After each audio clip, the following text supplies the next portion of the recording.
বিসমিল্লাহির রহমানির রহিম। আসসালামু আলাইকুম ওয়া রাহমাতুল্লাহ। প্রিয় শিক্ষার্থীরা, ওয়েলকাম টু মুমিনুলস টিচিং হোম। প্রিয় শিক্ষার্থীরা, ডায়াবেটিস হলো এমন একটি দীর্ঘমেয়াদী রোগ যেখানে শরীর ঠিক মতো রক্তে না থাকা শর্করা অর্থাৎ ব্লাড সুগার নিয়ন্ত্রণ করতে পারে না। ফলে রক্তে গ্লুকোজের পরিমাণ অনেক বেড়ে যায়, যা নানা রকম সমস্যা সৃষ্টি করতে পারে। তখন সেই রোগটা আমরা ডায়াবেটিস রোগ বলে থাকি। অর্থাৎ ডায়াবেটিস কোনো রোগ না, ডায়াবেটিস একটি মানব শরীরের ব্যাধি। এর সবারই শরীরে আছে, যার শরীরে বেশি সে এর আক্রান্তে বিভিন্ন সমস্যায় ভোগে, যার শরীরে কম সার নিয়ন্ত্রণের মধ্যে আছে। ডায়াবেটিস প্রধানত দুই ধরনের, এক টাইপ আর একটা হচ্ছে দুই টাইপ। ডায়াবেটিস এক শরীরের নিজের ইনসুলিন তৈরি বন্ধ করে দেয় এবং সাধারণত ছোট বয়সে শৈশব বা কৈশোরে শুরু হয়।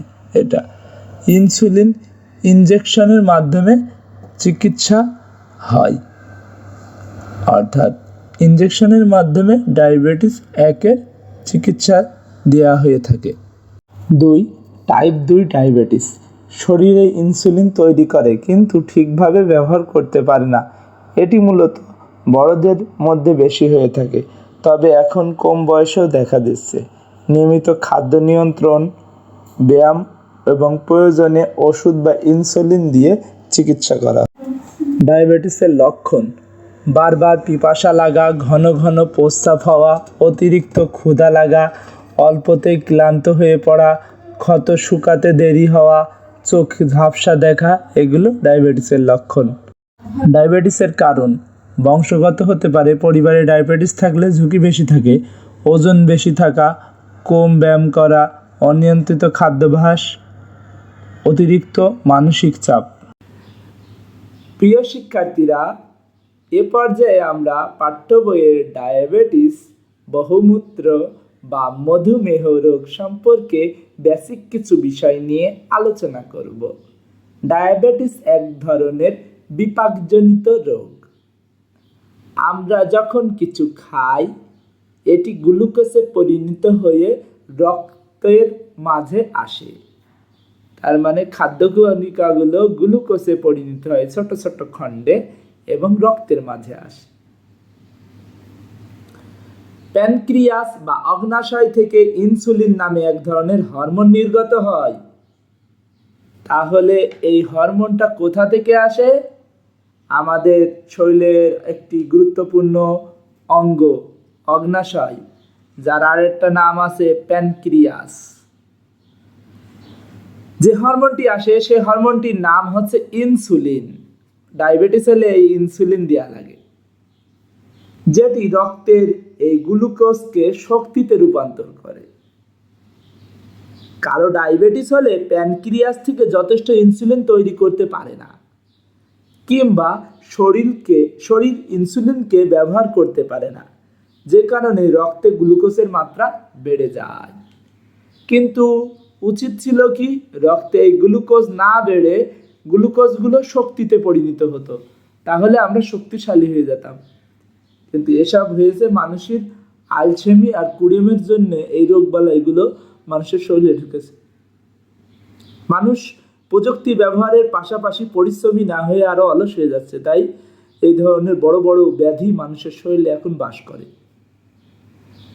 মানুষের রক্তে গ্লুকোজের স্বাভাবিক মাত্রা হলো 3.9 থেকে 5.6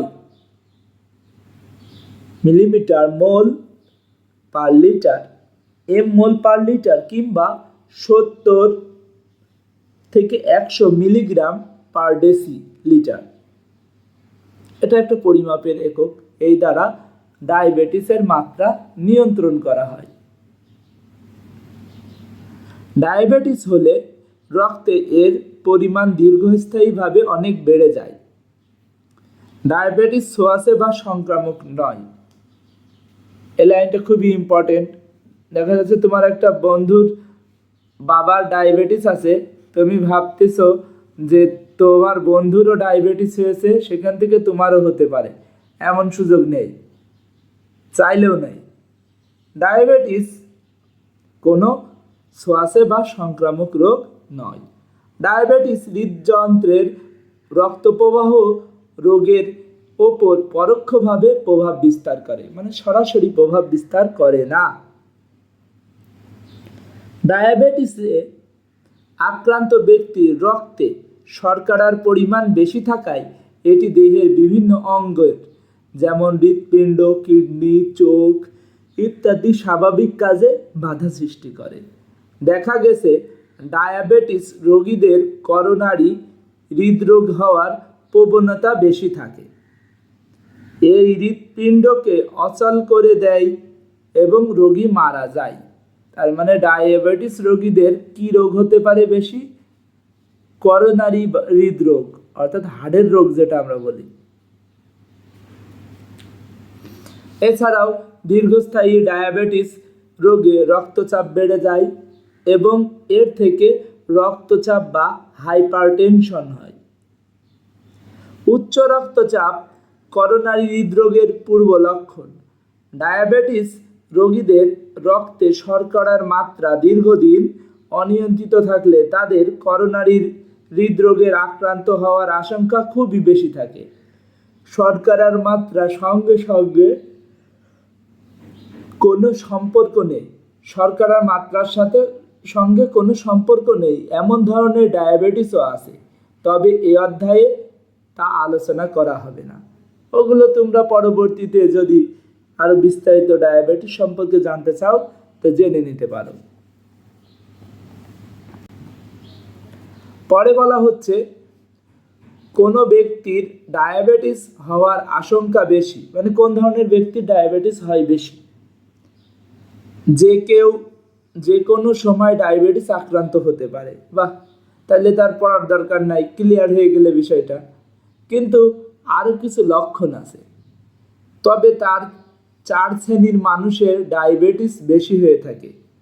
1, যাদের বংশে যেমন বাবা মা সম্পর্কিত নিকট আত্মীয়দের ডায়াবেটিস আছে। 2, যাদের ওজন বেশি এবং শরীর মেদবহুল। মেদ মানে আমরা যেটা সাধারণ ভাষায় বলি ভুঁড়ি হয়ে গিয়ে যাদের, মেদ চর্বি, শরীরে চর্বি জমে যায় যাদের। যারা ব্যায়াম বা শারীরিক পরিশ্রমের কোনো কাজ করে না, দীর্ঘদিন যারা স্টেরয়েড জাতীয় ওষুধ সেবন করে, তাদের ডায়াবেটিস হওয়ার সম্ভাবনা বেশি। ডায়াবেটিসের লক্ষণগুলো মুখস্থ করতে হবে প্রিয় শিক্ষার্থীরা। 1, ঘন ঘন প্রস্রাব হওয়া, বিশেষ করে রাতে ঘন ঘন প্রস্রাব হওয়া, এগুলো পরীক্ষায় আসে। লক্ষণগুলো তোমাদের অবশ্যই মুখস্থ রাখা উচিত।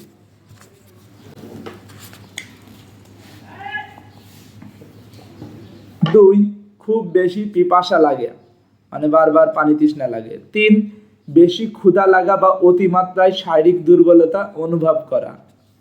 4, যথেষ্ট খাওয়া সত্ত্বেও ওজন কমে যাওয়া এবং শীর্ণতা।